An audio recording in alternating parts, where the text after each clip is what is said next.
자, 심화이론 과정 39강 진행하도록 하겠습니다. 자, 여러분 교재는 318페이지예요. 318페이지 펴놓으시고요. 자, 저희들이 지난 시간에는 할인 현우수법 세 가지를 말씀드렸습니다. 그래서 순현가법, 수익성 지수법, 내부순위법 세 가지를 설명을 좀 드렸어요. 설명인데 이제 내부순위법의 문제점 한 가지를 말씀 좀 드리도록 하겠습니다.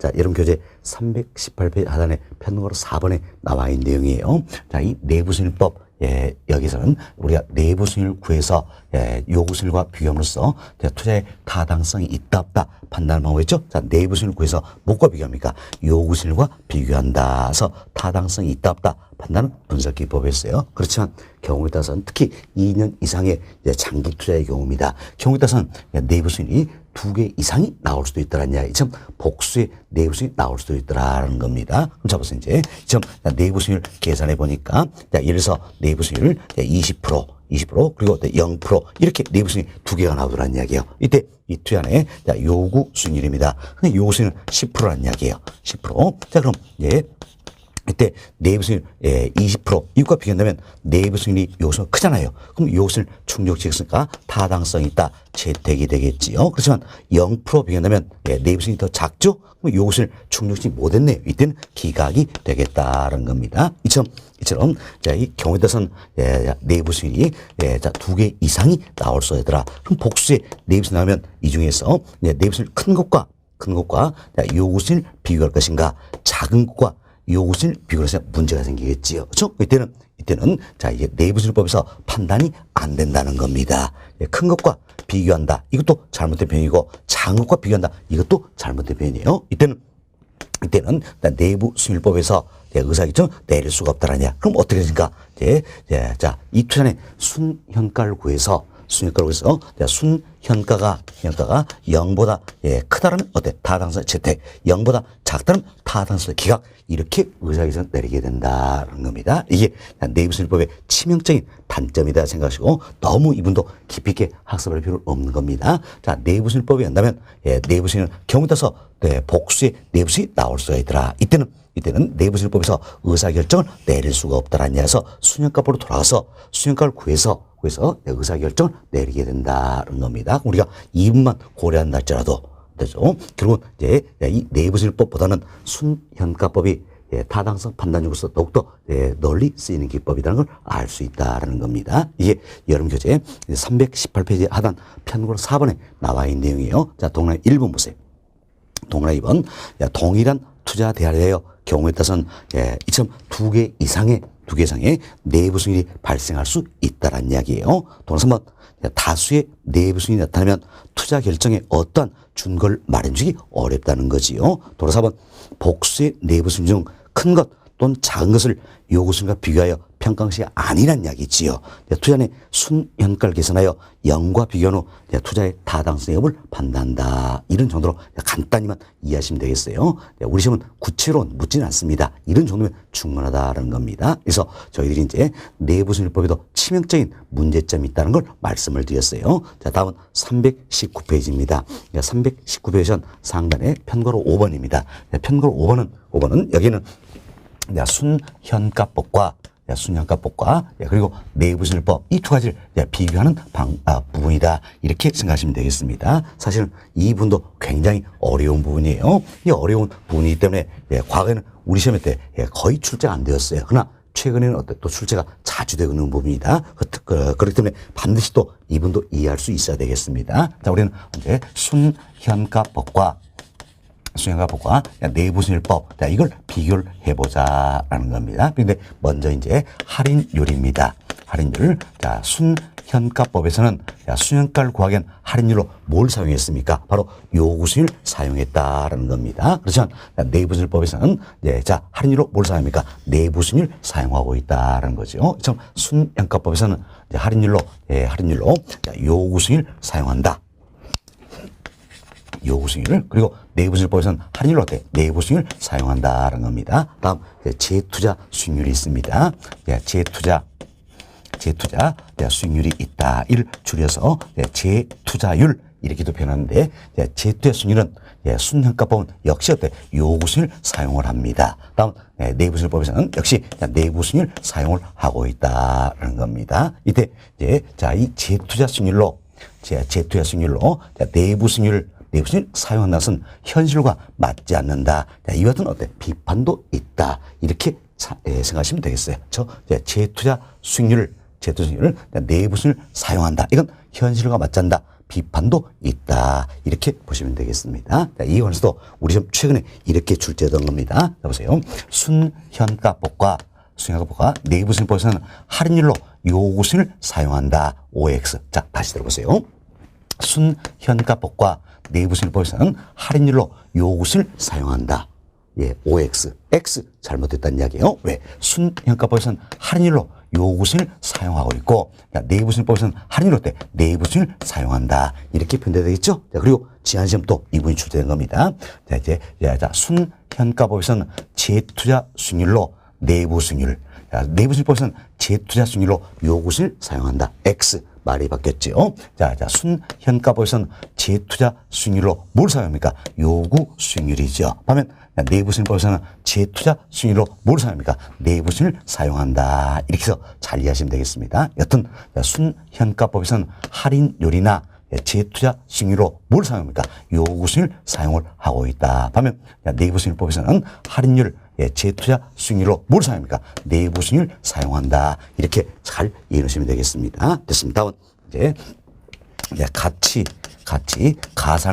가산의 원칙이 되겠습니다. 예, 그리고 이제 부의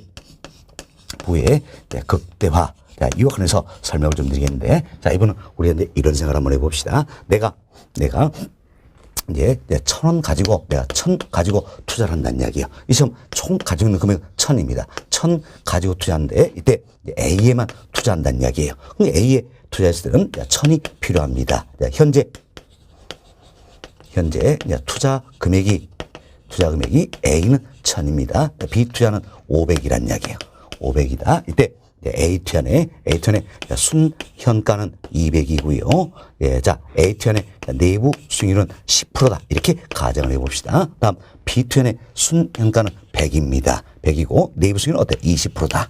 20%다. 네, 이렇게 가정을 해보자는 겁니다. 이것은 가정하에서, 자, 잘 보세요.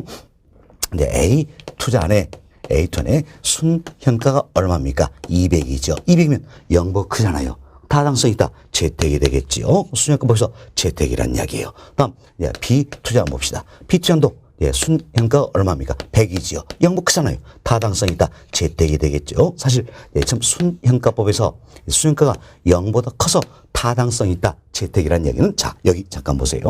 순현가법에서 순현가가 0보다 커서 타당성 있다. 채택이 된다는 이야기는 그때 투자자의 요구수익을 충족시키고 남음이 있다. 이런 뜻이잖아요. 그럼 투자자의 요구수익을 충족시켰으니까 당연히 요구수익을 충족시켰으니까 내부수익은 어떻습니까? 내부수익은 요구수익보다 크다는 걸 알 수 있겠죠. 자, 다시 보세요. 순현가가 0보다 커서 타당성이 있다. 채택. 이건 무슨 뜻이에요? 요구수익을 충족시키고 남음이 있다. 이런 의미잖아요. 그럼 요구수익을 충족시켰으니까 당연히 내부수익을 뽑는다면 내부수익은 요구수익보다 클 거란 이야기겠죠. 그래서 순현가법에서 타당성 있다. 채택이면 당연히 하나의 투자에서는 내부수익법 여기서 때 타당성 있다. 채택이 되는 것이다. 하는 겁니다. 그럼 자 여기 보세요. 순현가법에서 채택이면 내부수익법도 어때? 채택이 되겠죠. 순현가법 채택이면 내부수익법도 어때? 채택이다. 이렇게 생각하시면 되겠습니다. 자 그럼 이때 내가 이제 A와 B에 동시에 투자한다는 이야기야. 근데 A와 B에 동시에 투자했을 때 얻을 수 있는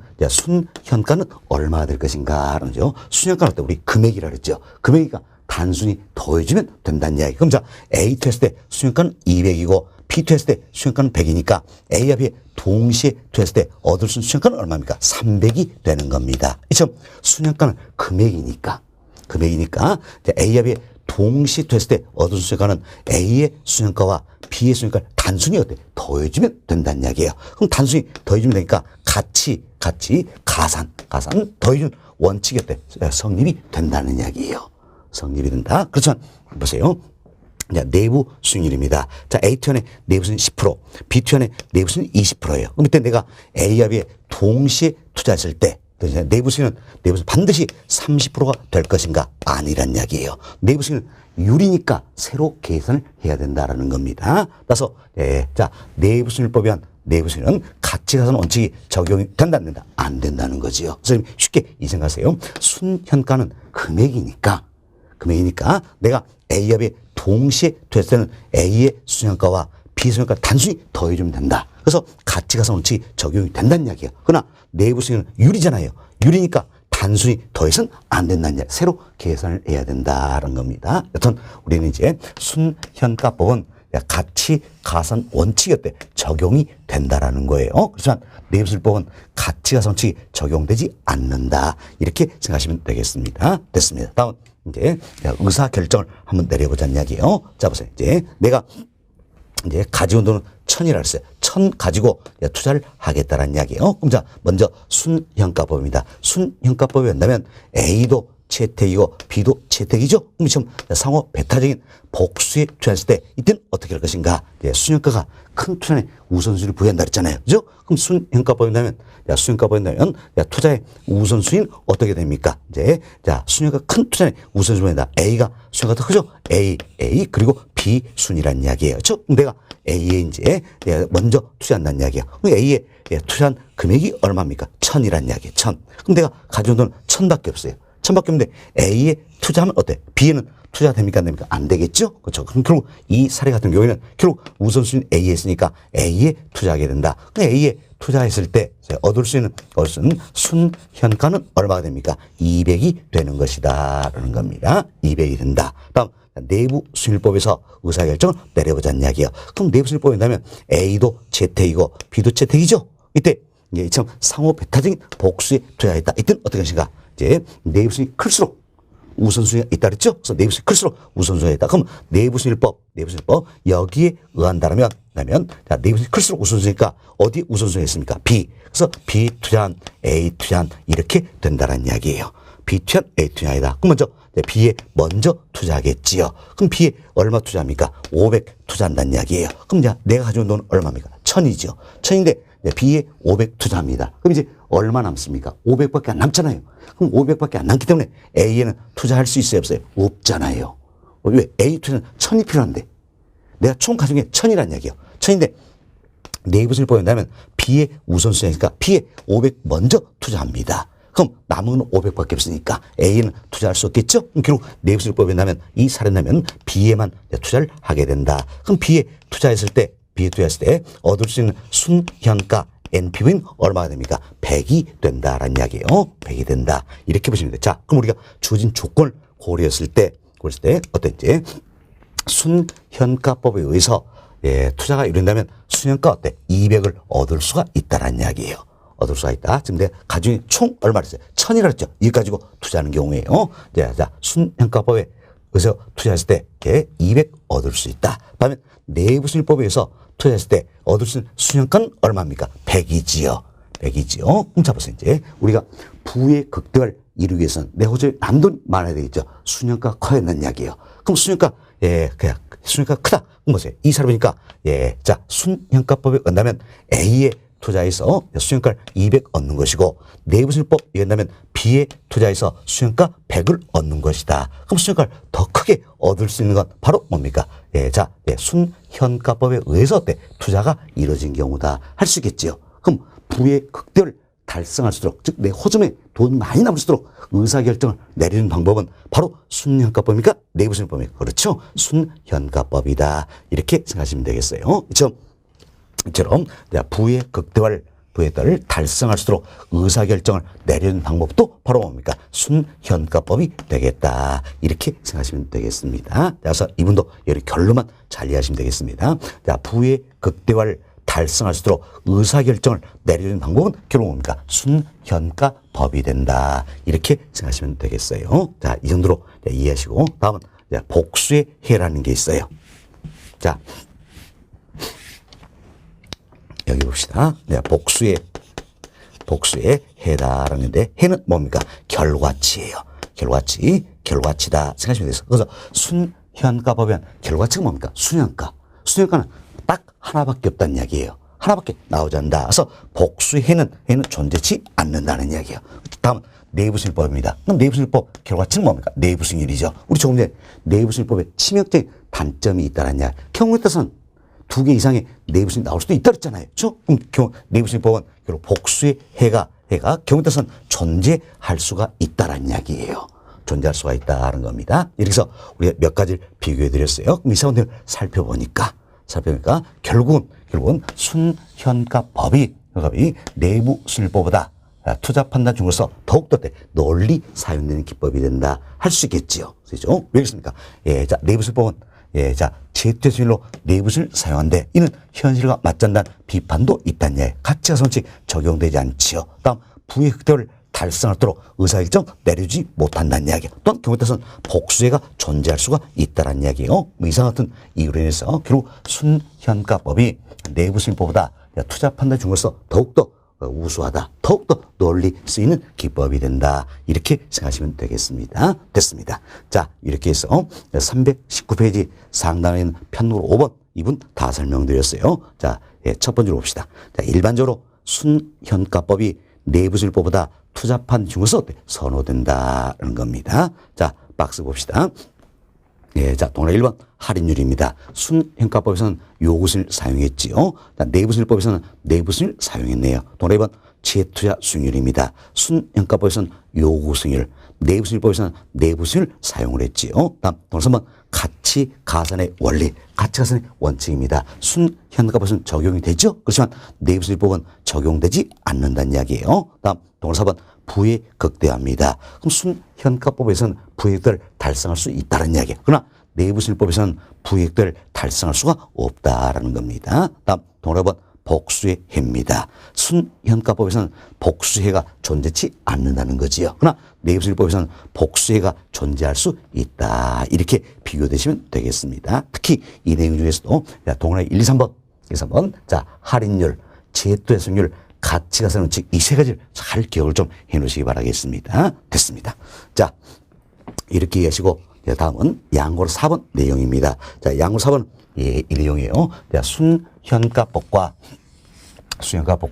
수익성 지수법 그리고 내부승일법 이 세 가지를 비교하는 부분이다라는 건데 이 세 가지 비교하는데 먼저 자, 하나의 투자 안입니다. A라는 하나의 투자 안에서는 순현가법 수익성 지수법, 내부승일법 이 세 가지 방법에 의한 채택이냐 기각이냐 결과는 동일하게 나온다는 거예요. 자, 하나의 투자입니다. A라는 하나의 투자 안에서 세 방법에 의한 채택이다 기각이다 결과는 동일하게 나온다는 겁니다. 자, 여기 보세요. 순현가가 0보다서 채택이 됐어요. 이는 어때? 수익선수가 1보다 크다는 의미가 되겠지요. 또 순현가가 0보다 커서 채택된 이야기는 투자자의 요구순을 충족시키고 남음이 있다는 이야기. 따라서 내부순은 요구순보다 크다는 걸 알 수 있겠지요. 결국 순현가법에서 채택이면 수익성 지수법도 채택이고 내부순법도 어때? 채택이 된다라는 이야기예요. 반면 순현가가 0보다 작아서 기각이 되는 겁니다. 그럼 당연히 수익성수는 1보다 작겠지요. 작다라는 이야기예요. 또한 요구순을 충족시키지 못했다는 걸 알 수 있겠죠. 따라서 내부순은 요구순보다 작다는 걸 알 수 있다. 그래서 순현가법에서 기각이 되면 수익성 지수법도 기각이고 내부순법도 어때? 기각이 되는 것이다. 라는 겁니다. 마찬가지예요. 자, 수익성 지수법에서 기각이면 당연히 순현가법 기각이죠. 내부순법 기각이다. 라는 겁니다. 또한 내부순법 기각이에요. 그럼 순현가법도 기각이고 수익성 지수법 기각이 되겠죠. 됐습니다. 다음 순현가가 0이에요. 그럼 순현가가 0이면 수익성 지수는 얼마나 됩니까? 1이 되겠죠. 이분도 우리 시험 여러 차례 출제하던 겁니다. 자, 하나의 투자 안에서 순현가가 0입니다. 그럼 수익성수는 얼마입니까? 1이 된다는 거예요. 사실 여기 보세요. 자, 이제 순현가가 0이라는 이야기는 현금 유입 현가에서 현금 유출 현가를 빼준 값이 0이라는 이야기야. 그럼 빼준 값이 0이라는 이야기는 둘이 똑같은 이야기죠. 둘이 똑같으니까 나눠주면 얼마나 됩니까? 1이 되는 것이지요. 이래서 이제 하나의 투자 안에서 순현가가 0이라면 수익성수는 얼마 됩니까? 1이 되겠고 이때는 내부순일과 요구순은 어때? 같아지는 것이다라는 겁니다. 자, 그럼 우리가 이제 이런 예를 한번 들어봅시다. 자, A 투자 안이 있어요. A 투자인데 A 투자안에 투자자의 요구순일이 10%다는 이야기예요. 10%인데 이때 이제 A 투자안의 순현가 NPV가 0이더라는 이야기예요. 0이다. 그럼 이때 수익성 지수와 내부 수익은 어떨 것인가? 아주 간단하죠? 자, 순현가가 0이란 이야기는 당연히 수익성 지수는 얼마가 되는 겁니까? 이 투자 수익성 1이 되겠죠. 자, 하나의 투자에서 순현가가 0이면 어때? 수익성 지수는 1이 되는 것이다. 그리고 이때 내부 수익률과 요구수익은 같다는 거죠. 그럼 요구수익이 지금 10% 주어져 있으니까 당연히 내부 수익도 몇 프로가 되는 겁니까? 10%가 되는 것이다. 이건 계산 문제가 아니에요. 얼마나 원리를 이해하고 있냐 이걸 묻는 문제입니다. 그래서 다시 보세요. 자, 하나의 투자 아닙니다. 하나의 투자선 순현가가 0이면 수익성 수는 얼마 됩니까? 1이 되겠고 이때는 내부 수익률과 요구수익은 같아진다. 이렇게 생각하시면 되겠습니다. 그래서 하나의 투자 안에서는 순현가가 0보다 크나 같다. 타당성이 있다. 재택이 되겠죠? 이때는 수익성 지수는 1보다 크나 같다. 이런 의미고 내부 수익은 요구 수익보다 크나 같다. 이런 의미가 되는 것이다. 라는 겁니다. 이처럼. 자, 하나의 투자 안에 대해서는 순현가법, 수익성 지수법, 내부 수익법에 의한 결과는 채택 기간이나 이 결과는 동일하게 나온다는 이야기예요. 그렇지만 상호 배타적인 복수의 투자 안이 있다는 이야기. 이제 A, B, C, D처럼 상호 배타적인 복수의 투자 안이 있다는 이야기예요. 그럼 복수의 투자 안이 있을 때 투자의 우선순위는 항상 같을 것인가? 아니겠지요. 왜? 투자 규모의 차이가 있기 때문에. 투자 규모의 차이가 있기 때문에 이제 순현가법엔 우선순위와 수익성 지수법엔 우선순위가 어때? 다를 수도 있다. 물론 같을 수도 있겠죠. 그렇지만 다를 수도 있다는 이야기예요. 다음 순현가법엔 우선순위와 내부수익법엔 우선순위도 어때? 다를 수가 있다는 겁니다. 그래서 우리가 조금 전에 간단한 예를 한번 살펴봤어요. 간단한 예를 살펴봤는데 좌측은 지워져 버렸네요. 살펴봤는데 순현가법엔 우선순위가 A, B 이 순위였잖아요. 그렇지만 내부수익법엔 우선순위는 B, A 이런 순위라는 이야기예요. 그죠? 그래서 상호 배타적인 복수의 투자하는 경우에는 투자의 우선순위는 어때? 이처럼 다를 수가 있다. 물론 동일할 수도 있겠으나 다를 수가 있다는 겁니다. 자, 다시 한번 정리합니다. 자, A라는 하나의 투자 안에 대해서는 순현가법, 수익성 지수법, 내부수익법 세 방법 모두가 채택 기간이 결과는 똑같이 나온다는 이야기예요. 그렇지만 상호 배타적인 복수의 투자했을 때 투자의 우선순위 때 다를 수도 있다. 그래서 순현가법엔 우선순위와 수익성 지수법엔 우선순위 다를 수도 있다. 다음 순현가법엔 우선순위와 내부수익법 우선순위 역시 어때? 다를 수도 있다. 이렇게 생각하시면 되겠습니다. 자, 이제 이름도 말씀드리고 여러분 교재 319페이지예요. 양호 4번. 자, 이제 비교입니다. 첫 번째 보세요. 하나의 독립된 투자의 경우에는 순현가법, 수익성 지수법, 내부수익법에 의한 결과는 동일하다는 이야기예요. 그러나 상호 배타적인 복수의 투자의 경우에는 투자의 우선순위가 동일할 수 있지만 다를 수도 있다는 겁니다. 따라서 상호 배타적인 복수의 투자의 경우에는 순현가법으로 타당성이 있는 사업이 내부수익법은 타당성이 없을 수도 있다는 이야기. 왜? 우선순위가 다를 수가 있기 때문이다. 이렇게 생각하시면 되겠어요. 그리고 동그라미 1, 2, 3번 있죠? 바로 이제 이 내용이에요. 여기는 이게 동그라미 1번, 동그라미 2번, 동그라미 3번 내용이다 생각. 특히 이서 동그라미 3번 잘 기억하겠습니다. 하나의 투자 안에서 순현가가 0이면 어때? 수익성 순 1이 되는 것이고 이때는 내부수익과 요구수익은 같아진다. 이렇게 생각하시면 되겠습니다. 됐습니다. 자, 여기까지 이제 설명드리면 이제 할인 현금수법이다. 이 부분은 다 정리가 된 셈입니다. 이 정도 말씀을 드리고 자, 여러분 교재 321페이지로 넘어갑니다. 321페이지는 세 번째 챕터 비할인 현금수법이다 소개됐죠? 옆에다가 일단 별표 5개 해놓으시기 바라겠습니다. 자, 3번 챕터 자, 비할인 현금 분석법이다. 이 내용이죠? 자, 비할인 현금 분석법이다. 그런데 옆에다가 별표 5개 해놓자는 겁니다. 자, 별표 5개 넣으시고 여기 보시기 바라겠습니다. 여기 보세요. 자, 비할인 현금 분석법입니다. 이는 학자에 따라서 전통적인 투자 분석 기법이다. 이렇게 표현하고 학자에 따라서는 기타 투자 분석 기법이다. 이렇게 표현하게 되는 겁니다. 그럼 여기 보세요.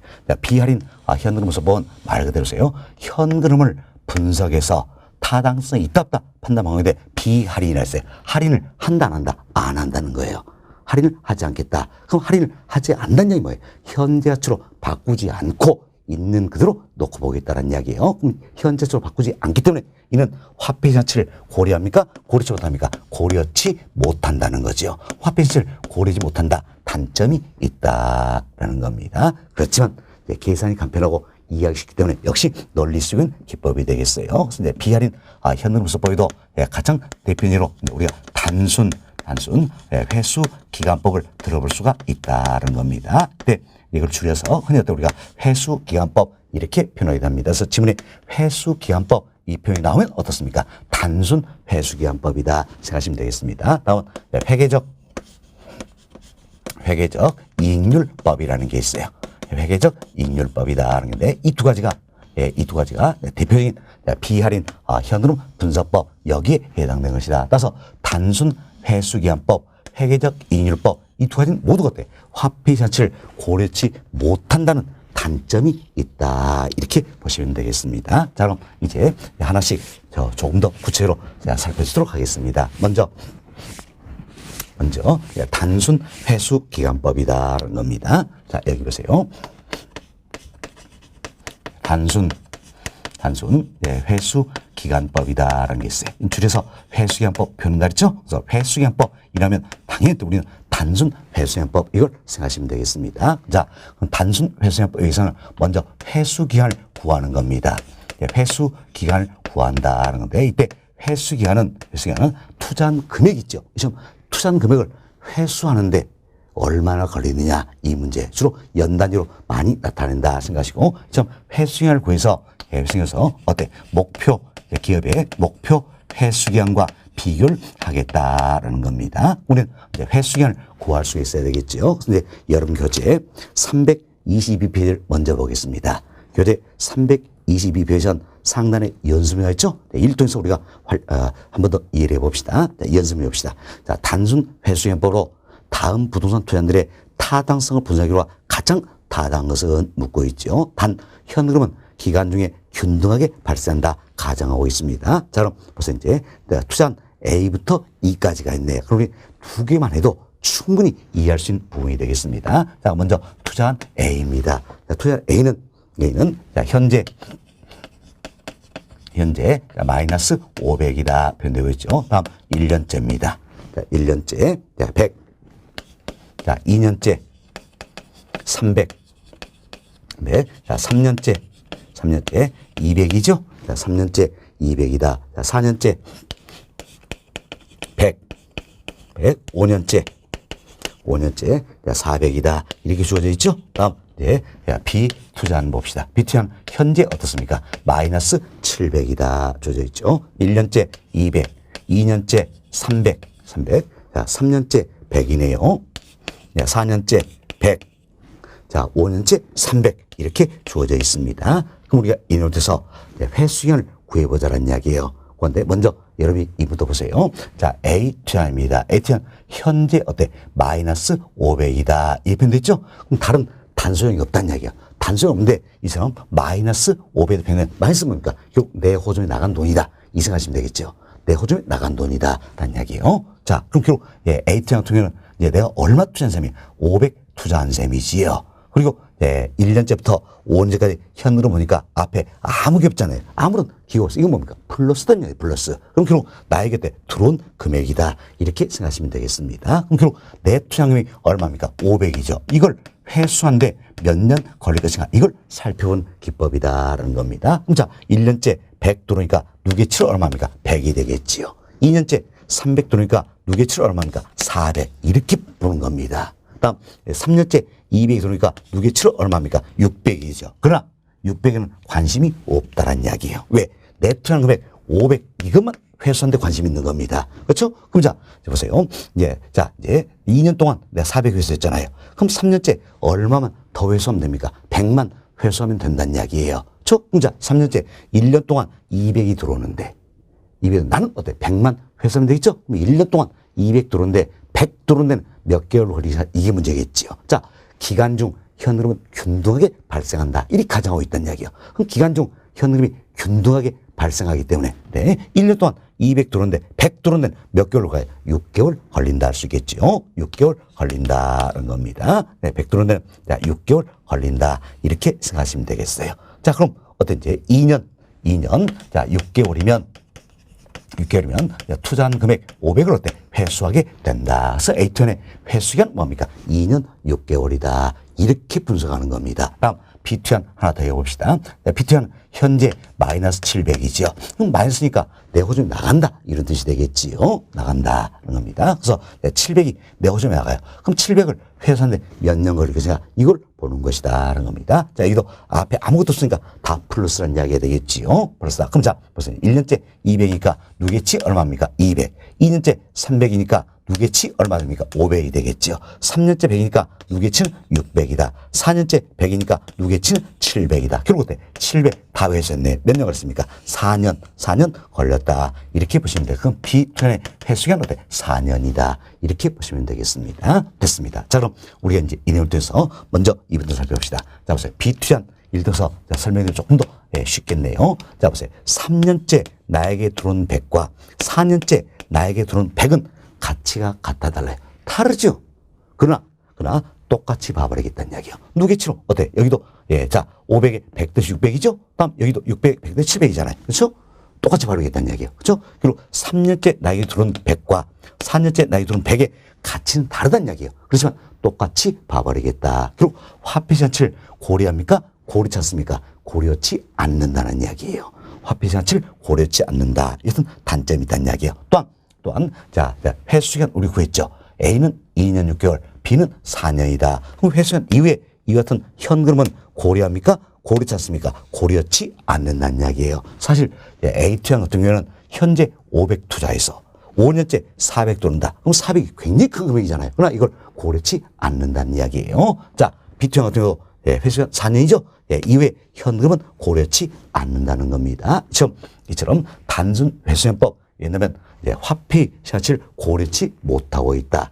회수기간 이후에 현금을 고려치 못한다는 얘기. 이것은 단점이 있음을 그러고 어때? 계산이 간편하잖아요. 이해하기 쉽죠? 그래서 널리 쓰이는 기법이다 생각하시고 회수기간 구할 수가 있어야 돼서 어려운 건 아니에요. 회수기간 구할 수 있어야 된다는 겁니다. 자, 그럼 우리는 이제 두 개 해봤어요. A2N은 2년 6개월이죠. B2N은 4년입니다. 그럼 회수기간 길수록 유리할까요? 짧을수록 유리할까요? 짧을수록 유리하다는 거죠. 그래서 가장 타당하다는 이야기는 뭡니까? 회수기간이 가장 짧은 거 고르라. 왜? 사실 이 문제 같은 경우는 목표 회수기간 이게 주어지지 않습니다. 그럼 목표 회수기간 주어지지 않기 때문에 회수기간 구했을 때 가장 짧은 거 고르라 그 이야기예요. 그럼 여러분이 C, D, E 해보시면 알겠지만 회수기간 가장 짧은 거 뭡니까? A 투자안이 되는 겁니다. 그래서 답은 뭡니까? 1번 A다. 이렇게 생각하시면 되겠어요. 자, 이 내용을 토대로 해서 우리 단순 회수기간법 조금 더 설명을 드리겠습니다. 자, 그래서 이제 기업의 목표 회수기간 예를 들어서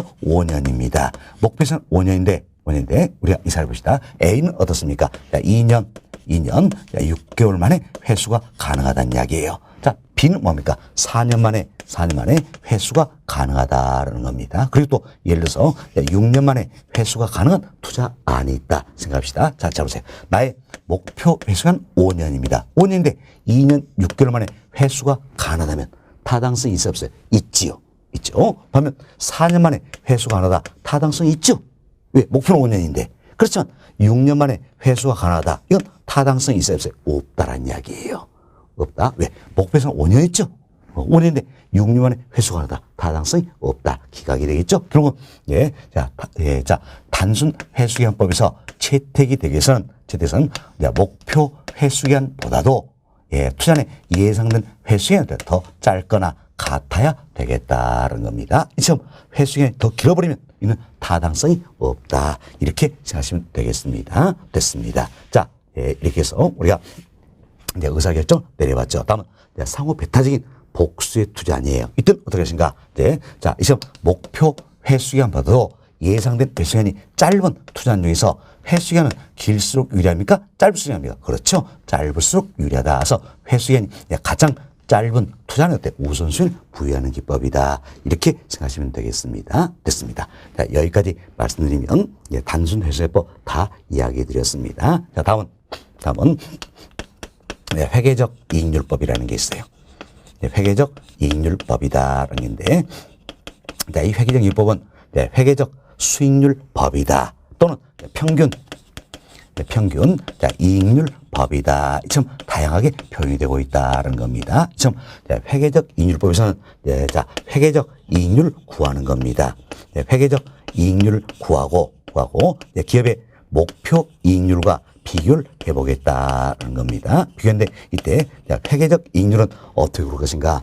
자 보세요. 우리가 식은 만들어버리자는 이야기야. 만드는데 이익률이니까 어때? 이익의 비율이 되겠죠? 이익의 비율이다라는 겁니다. 결국 어때? 투자액에 대한 이익의 비율이 되겠다. 그 이야기죠? 자, 투자액에 대한 이익, 즉 순이익의 비율이 되겠다라는 겁니다. 이때 연평균을 활용한다는 이야기죠. 연평균을 따서 연평균 투자액에 대한 연평균 순이익이다. 이렇게 보시면 돼요. 결국 연평균 순이익을 연평균 투자액으로 나눈 값이다. 할 수 있겠죠? 또한 연평균 투자에 대한 연평균 순이익의 비율이다. 이렇게 생각하시면 되겠어요. 이처럼 연평균을 활용하기 때문에 어때? 회계적 이익률법을 평균 이익률법이다. 이렇게도 어때? 표현을 한다. 생각하시면 되겠어요. 또한 연평균을 활용을 하기 때문에 화폐 가치는 고려합니까? 고려치 않습니까? 고려치 않는다. 이렇게 보시면 되겠어요. 밑에 이제 회계적 이익률 구에서 회계적 이익률 구에서 기업의 목표 이익률과 비교하겠다. 해서 회계적 이익률이 목표 이익률보다 크거나 같다라면 이때는 어때? 타당성이 있다. 채택이 되겠지요. 그러면 회계적 이익률이 목표율보다 더 작다는 이야기. 그럼 타당성이 없다. 기각이 되겠지요. 다음 상호 배타적인 복수유투에서는 회계적 이익률이 목표율보다 작다는 이야기. 이때 모조리 기각이 되겠죠. 그리고 회계적 이익률이 목표 이익률보다 큰 투자한 중에서 회계적 이익률에 대해 가장 큰 대안의 우선순위를 부여하는 기법이다. 이렇게 생각하시면 되겠습니다. 됐습니다. 자, 이렇게 해서 저희들이 이제 비할인 현금흐름 분석법이다. 이 기법 대표적으로 단순 회수기한법, 회계적 이익률법 관련해서 설명을 다 드렸습니다. 교재 통해서 한 번 더 우리 이제 반복습 할 수 있도록 하겠습니다. 자, 여러분 교재 보겠습니다. 321페이지예요. 이제 세 번째 챕터 비할인 현금흐름 분석법이다. 양호를 1번 의의 봅시다. 첫 번째 보세요. 자, 비할인 현금흐름 분석법은 화폐 가치를 고려치 못한다는 단점이 있으며 이처럼 비할인이니까 당연히 화폐 가치를 고려치 않는다는 거지요. 단순 회수 기간법, 다음 회계적 이익률법 등이 해당이 된다는 겁니다. 자, 양호를 2번 단순 회수 기간법입니다. 첫 번째 보세요. 자, 단순 회수 기간법은 회수 기간을 기업이 정한 목표 회수와 비교해서 투자 의사결정 방법이다. 알 수 있겠죠. 평균 1번 보세요. 회수기간은 주로 어때? 연 단위로 나타낸다. 투자에 사용된 전체 비용을 회수하는데 소요된 기간을 의미한다는 거죠. 또 2번 화폐 가치를 고려하지 않는 거죠. 화폐 가치를 고려하지 않고 투자한 금액을 회수하는데 걸린 기간을 분석한다는 거죠. 또 3번 뒷지문 끝부분 보세요. 회수기간은 짧을수록 유리하다는 거지요. 평균 2번 의사결정입니다. 자, 하나의 투자 안에서는 회수 기간이 목표 회수 기간보다 어떻습니까? 목표가 짧거나 같아야 되겠죠? 그래야 타당성이다. 채택이 되겠죠. 반면 회수 기간이 목표 회수보다 더 길더란 이야기예요. 그럼 어때? 타당성이 없죠? 이때는 기각이 되는 것이다. 또 2번 상호 배타적인 복수의 투자이다. 이때는 어때?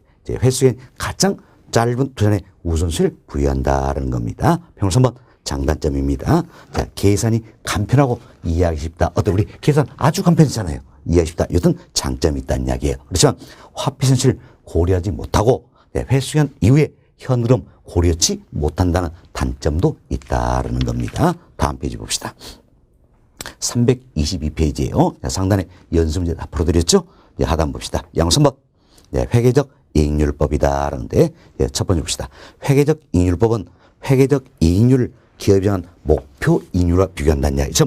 회계적 이익률을 기업이 정한 목표 이익률과 비교하겠다. 그래서 투자 의사결정 방법으로 평균 이익률법, 평균 이익률법 이렇게도 표현한다라는 겁니다. 평균으로 1번 봅시다. 평균은 회계적 이익률입니다. 첫 번째 회계적 이익률은 연평균 투자에 대한 연평균 순이익의 비율로 이처럼 연평균 투자액에 대한 연평균 순이익의 비율이 되겠죠.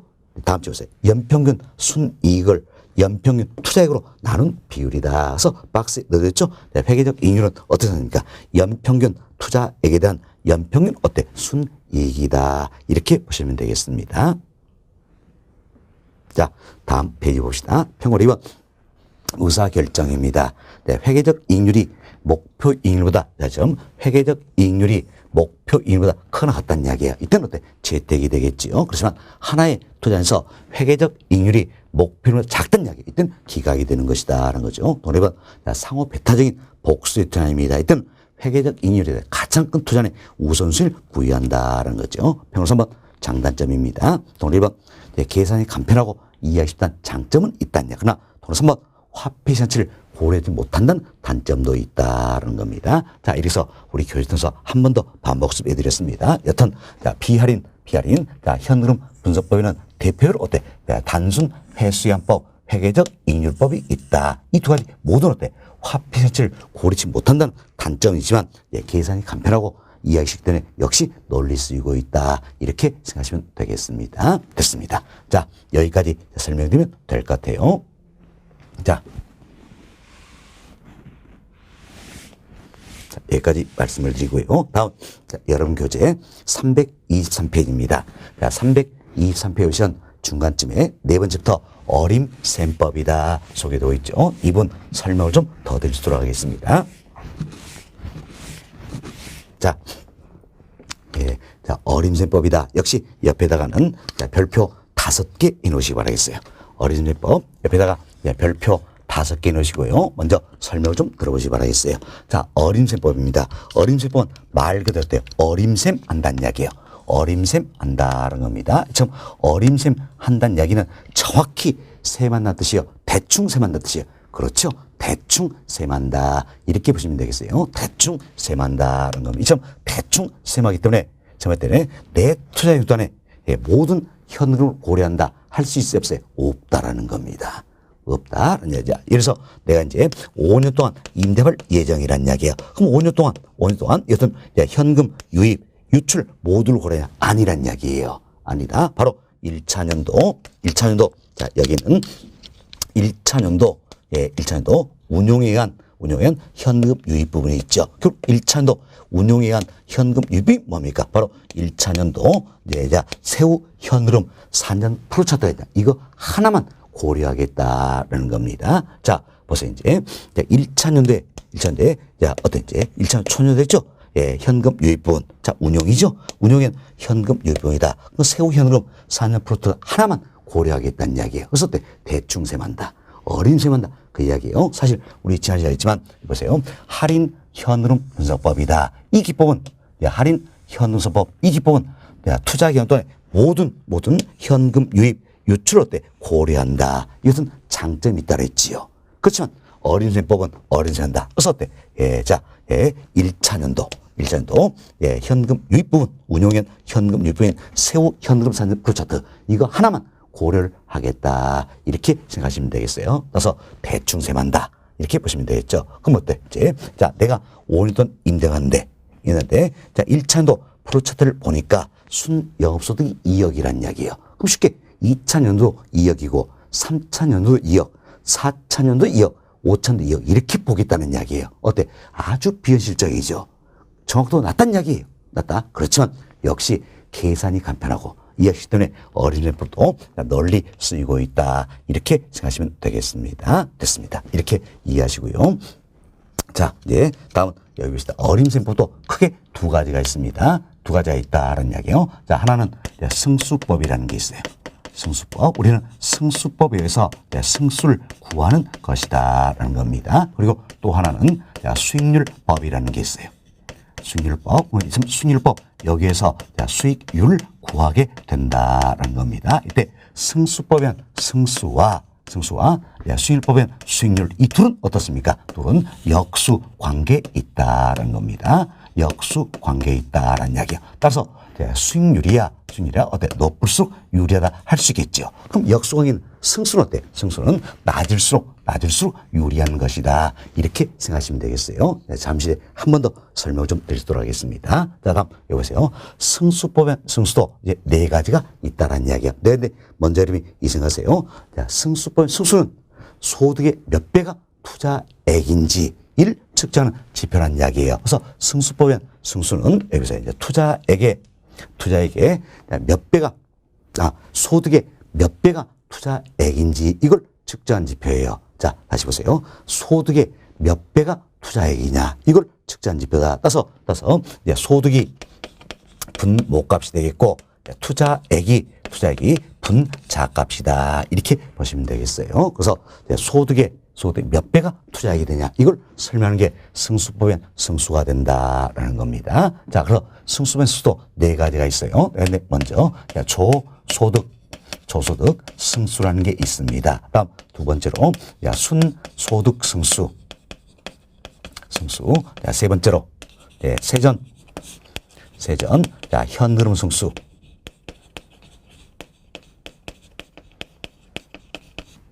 네 번째로 세후, 현금 흐름 승수. 이처럼 승수법엔 승수도 네 가지가 있다라는 건데, 지금 승수법엔 승수는 어떻습니까? 소득의 몇 배가 투자액이냐, 이걸 측정한 지표라고 그랬죠. 그러다가 소득은 분모값, 투자액은 분자값이다. 이것만 생각하시면 크게 어림이 없을 겁니다. 자, 그리고 우리가 이제 지금 어림셈법은요. 어림셈법은 1차 년도 자, 운용에 의한 현금 유입이죠. 세후현금 4년 프로차트, 이거 하나만 활용한다 그랬어요. 그럼 자, 1차 년도 우리 이제 세후현금 4년 프로차트 한번 살펴봅시다. 우리 어떻게 기억했습니까? 가, 공, 기, 유, 영, 순, 부, 세, 영, 세, 이렇게 기억했죠. 그래서 가능 총소에서 공실불량 빼주고 기타 더해지면 유효 총소득이 산정이 되는 거지요. 그래서 여경을 빼주면 순영업소득, 자, 부채수 빼주면 세전 현흐름이죠. 영업소 빼주면 세후 현흐름이 산정이 된다. 이때 자, 중요한 소득은 5가지 있었어요. 뭡니까? 가능 총소득, 유효 총소득, 순영업소득, 세전 현흐름, 세후 현흐름이 있다는 겁니다. 이때 여기 있는 자, 가능 총소득, 그리고 자, 유효 총소득, 순영업소 이 세 가지입니다. 자, 가능 총소득, 유효 총소득, 순영업소 이 세 가지예요. 이 세 가지는 어때? 이제 자, 이자 지불 공제하기 전이라고 했잖아요. 그렇죠? 사실 부채습세 이 안에 뭐가 됐습니까? 원금 상환액과 이자 지불이 들어 있잖아요. 그렇죠? 이자 지불이 공제하셔야 돼서 가능 총소득, 유효 총소득, 순영업소 이 세 가지는 어떻습니까? 총 투자액에서 발생한 부분이다. 그래서 비교하도록 뭐과 비교한다? 총 투자액과 비교한다는 이야기예요. 그러면 여기는 세전, 세후 현금흐름이다. 이 두 가지는 이제 이자 지불액 공제한 다음이잖아요. 따라서 남의 돈 대금 다 빠져나갔다 그랬지요. 그럼 우리 내 돈만 남았어요. 그래서 이건 지분 투자에서 발생하셔서 지분 투자액과 비교한다. 이렇게 생각하시면 훨씬 여러분이 쉽게 이해되는 겁니다. 그래서 이제 자, 승수법의 승수항은 결국 소득의 몇 배가 투자액이냐 일치된 지표죠. 소득과 투자액과의 관계라는 이야기야. 그러면 여기 소득은 뭡니까? 가능 총소득, 유효 총소득, 순영업소, 세전 현흐름, 세후 현흐름 있죠. 그리고 투자액은 뭡니까? 총투자액, 지분 투자액이 있다는 이야기예요. 이때 여기는 가능 총소득, 유효 총소득, 순영업소 이 세 가지는 뭐과 비교한다 그랬어요? 바로 총투자액과 비교한다. 다음 세전, 세후 두 가지 뭡니까? 지분 투자액 비교한다. 이렇게 생각하시면 훨씬 수월하게 이해되는 부분입니다. 자, 그럼 그래서 이제 조속승수라는 겁니다. 그럼 조속승수는 자, 뭐죠? 소득은 뭘로 볼 것인가? 소득이 분모값이라고 했죠? 그럼 소득은 뭘로 봅니까? 가능 총소득, 유효 총소득 있죠? 소득은 조소득으로 보겠다는 겁니다. 이때 조소득은 조는 어때? 총과 같은 말이에요. 총소득이다. 그 이야기요. 그럼 경우에 따라서는 조소득을 가능, 자, 총소득을 활용할 수도 있고 유효 총소득을 활용할 수가 있다는 이야기예요. 그래서 이분도 우리 집에서는 논란 소지를 없애기 위해서 가능 총소득을 기준으로 하라, 유효 총소득 기준으로 하라, 이런 걸 표현해 줍니다. 만약에 가능 총소득 기준한다면 총소득에 뭘 대입하면 되겠어요? 가능 총소득 대입하면 되겠죠? 다음 유효 총소득 기준하면 총소득 때 유효 총소득 대입하면 되겠다라는 겁니다. 다음 그래서 이제 조속수는 소득은 어때? 조소득, 총소득이 있고, 다음 투자액입니다. 투자액은 어때? 가능 총소득, 유효 총소득 이는 뭐과 비교합니까? 총 투자액과 비교하겠죠? 그래서 자, 투자액은 분자값이 되겠죠? 투자액이 된다. 이렇게 보시면 돼서 조속승수라는 것은 자, 조소득, 즉 총소득에 대한 총 투자액의 배수가 된다. 이렇게 생각하시면 되겠습니다. 다음 순소득승수입니다. 자, 순소득수는 자, 여기서 이제 승수법엔 승수는 항상 소득과 투자액과의 관계를 했죠. 소득의 몇 배가 투자인 측정 지표다. 그래서 소득은 분모값이라고 했어요. 분모값인데 소득은 이제 뭘로 보겠습니까? 순영업소득이 되겠죠. 순소득이니까 순영업소득이다. 그럼 소득은 순영업소득이 되겠고 순영업소득 규정이니까 투자액은 뭐가 되겠습니까? 자, 순영업소득이니까 투자액 뭡니까? 총 투자액이 되는 것이 알 수 있겠죠. 그래서 순영업소득에 대한 총 투자액의 배수가 바로 뭡니까? 순소득승수가 되겠다라는 겁니다. 그럼 밑에 우리가 이렇게 합시다. 자, 1차년도 플로차트.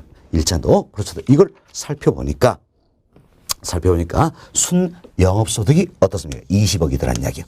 20억이고 총 투자액이 100억이더란 이야기예요. 밑에 이제 순소득수는 어떻게 산정될 것인가? 자, 순영업소득 얼마입니까? 20억이지요. 20억이고 총 투자는 얼마입니까? 100억이 되겠습니다. 그럼 순소득수는 얼마입니까? 자, 5가 되겠지요. 그럼 이야기죠. 순영업소득의 5배가 총 투자의 이야기예요. 그래서 승수는 뭐로 만들었어요? 소득의 몇 배가 투자액인지를 측정하는 지표다라는 겁니다. 그래서 순영업소득의 5배가 총 투자액이다라는 걸 알 수 있어. 승수는 단위가 어때? 배가 되는 거예요. 배가 된다. 그럼 밑에 우리가 이제 이런 생각할 수 있겠지요. 매년마다 20억씩을 벌어들인다면 총 투자금의 100억을 회수하는 데는 몇 년 걸릴까요? 5년 걸린다. 그 이야기지요. 5년을 따서 순소득 승수 이는 어때? 자본 회수 기간으로 활용이 되고 있다는 이야기요.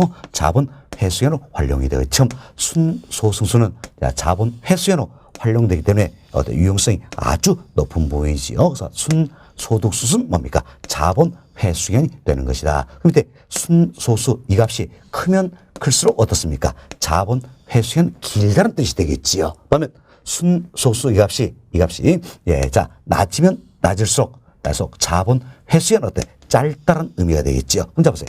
자본 회수 기간은 길수록 유리할까요? 짧을수록 유리할까요? 짧을수록 유리하겠지요. 그럼 보세요. 순소수 이 값이 낮을수록 자본 회수는 짧다. 자본은 짧을수록 유리하기 때문에 승수법엔 승수는 낮을수록 어때? 유리한 투자이 되는 것이다. 이렇게 생각하시면 되겠죠. 됐습니다. 자, 다음 또 우리가 이번 생각합시다. 자, 이처럼 매년마다 20억씩 5년 동안 벌어들이면 총 퇴업에 100억 회수할 수가 있다는 이때는 어떻습니까? 1차년도 20억, 2차년도 20억, 3차년도 20억, 4차년도 20억, 5차년도 20억 이렇게 벌어들이니까 5년이니까 어때? 총 투자한 금액 어떻습니까? 100억을 회수한다. 그 얘기잖아요. 어때? 사실 1차년도 20억과 2차년도 20억의 가치는 다르잖아요. 똑같이 보겠다. 결국 화폐 가치를 고려합니까? 고려치 못합니까? 고려치 못하는 기법이다. 이렇게 생각하시면 되겠어요.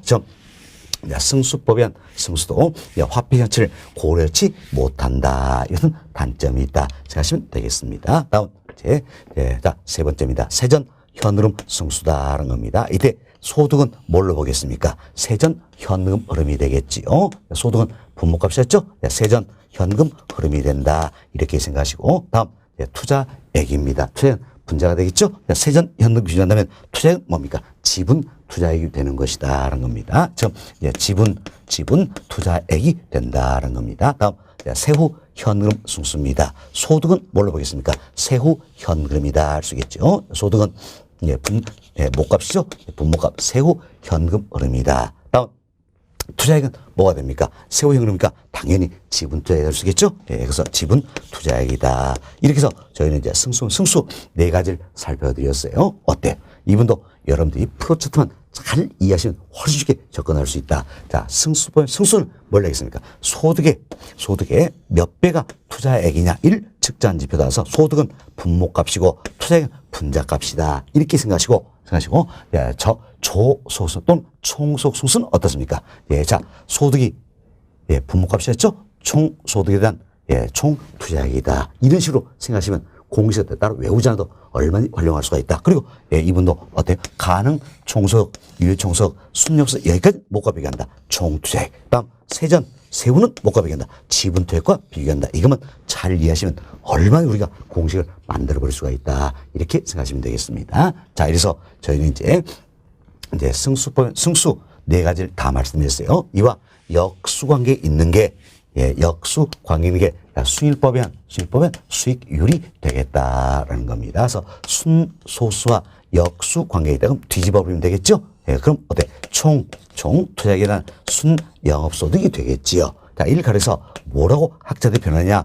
종합 자본 환원율이다. 이렇게 이야기합니다. 종합자본 환원율이다라고 표현해요. 이걸 줄여서 종합 환원율이다. 이렇게 표현하기도 하고 또는 어때? 자본 환원율이다. 이렇게 표현하기도 하는 것이다라는 겁니다. 자, 다음 세전 현우수 역수입니다. 역수 이걸 뒤집어 버리면 어때? 지분 투자액에 대한 세전 현금 흐름이 되겠죠. 그래서 학자들이 이제 지분 배당률이다 이렇게 표현합니다. 지분 배당률이다. 다음 세후 현우수 역수가 되겠어요. 역수 뒤집어 보면 어떻습니까? 지분 투자액에 대한 세후 현금 흐름이다 할 수 있겠죠. 이를 가려서 세후 수익률이다 이렇게 표현한다라고 보시면 되겠습니다. 그래서 여러분들이 수익률법엔 수익률도 어때? 세 가지가 있다라는 이야기예요. 뭐가 있습니까? 자, 종합 자본 환원율이 있지요. 다음 지분 배당률이 있다. 세후 수익률이 있다 생각하시고 편의상 환원율이다. 배당률 나오면 어때? 수익률 생각하시면 아주 쉽게 이해될 겁니다. 그래서 종합 자본에 대한 수익률이다. 종합자본 어때? 총 투자액이겠죠? 여기는 수익의 비율이다. 그럼 총투액 기준한다면 총투액 기준하면 수익은 뭘로 보겠다? 순영업소득이 된다는 이야기예요. 생각하시고 다음 지분 배당률이다. 배당률 나오면 수익률이다. 그럼 지분에 대한 수익률이기 때문에 투자액은 뭡니까? 지분. 그리고 지분 투액 기준으로 이처럼 지분 투액 기준으로 수익률 산정하고자 한다. 그럼 수익은 뭘로 갑니까? 세전이라 그랬죠? 그래서 지분 투액에 대한 세전 현흐름이다. 이렇게 보시면 되겠습니다. 됐습니다. 이렇게 하시면 조금 더 수월할 거예요. 그래서 지문에 환원율, 배당률 나오면 편의상 수익률이다. 이렇게 보시면 되겠습니다. 자, 이렇게 해서 저희들이 이제 승수법, 승수 네 가지, 수익법, 수익률 세 가지를 다 말씀드렸어요. 자, 승수법, 승수 네 가지 뭐가 있었습니까? 조소득 승수, 다음은 순소득 승수, 세전 현흐름 승수, 세후 현흐름 승수가 있다. 다음 수익법 수익률 세 가지 뭐가 있습니까? 종합자본 환원율, 지분 배당률, 세후 수익률이 있다. 이때 승수법 승수와 수익법 수익률 역수 관계에 있다서 순소득 승수와 역수 관계인 게 종합자본 환원율이 되겠지요. 다음 세전 현우수 역수 관계인 게 지분 배당률이다. 자, 세후 현우수 역수 관계인 게 세후 수익률이다. 이렇게 생각하시고, 자, 승수는 낮을수록 유리하다 그랬지요. 역수 관계는 수익과 수익률 어때? 높을수록 유리하다. 생각하시고, 잘 안 떨어지면 항상 이상하세요. 아, 수익률이야. 높을수록 유리하겠지요. 그럼 역수 관계는 승수는 뭡니까? 낮을수록 유리하다. 이렇게 생각하시면 되겠습니다. 자, 이렇게 해서 제 어림제법 설명을 다 드렸어요. 자, 이번 시간은 여기까지 말씀을 드리고 다음 시간에 이 부분도 교재 통해서 한 번 더 반복습 해주도록 하겠습니다.